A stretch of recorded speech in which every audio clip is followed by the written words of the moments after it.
Get ready with me while I tell you why I had to create a second TikTok. So my other TikTok I have had for about like 4 or 5 years, but I've actively posted on it for a year and a half, and I don't have a huge following. I had about 2,300 followers when I realized that my TikTok has been taken over by bots.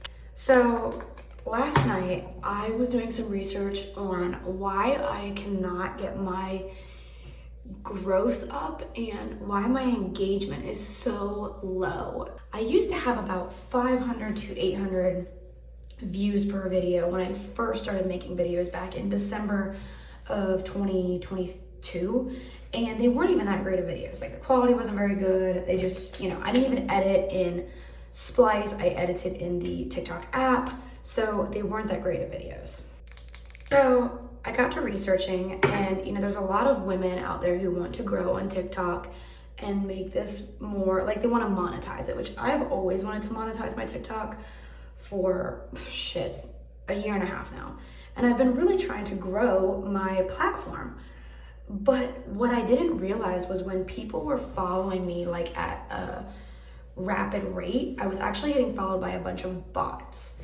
And if you are a new creator and you want to grow your page, do not let bots follow you.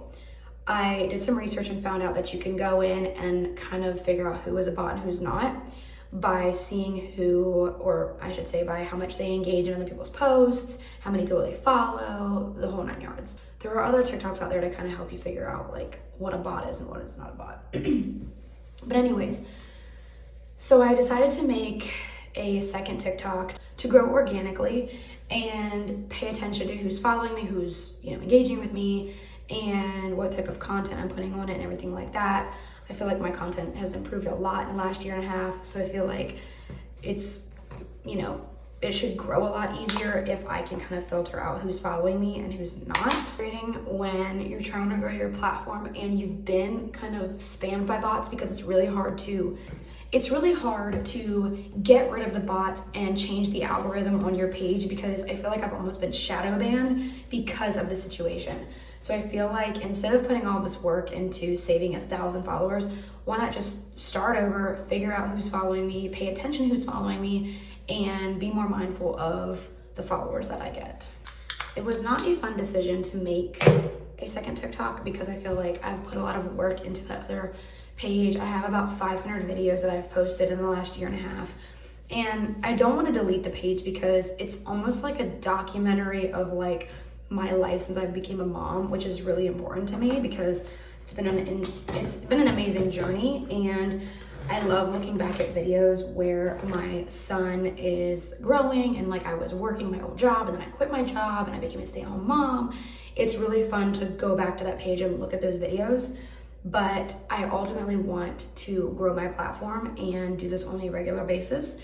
I want to post at least 3 to 6 times a day and make organic content for you all. Ultimately, the new page had to be established. This with you guys, because if you're like me and you realize that your engagement has dropped to like 200 views and you're struggling getting new followers, or the followers you're getting are just not quality followers, just reevaluate your page and kind of figure out what's going to work for growing it and how you can grow it organically and get rid of the bots. So pay attention to that. So anyways, I appreciate you all for following me. I am so grateful for those who have come to this page from my other page to follow me, and I look forward to making more content for you guys. Bye.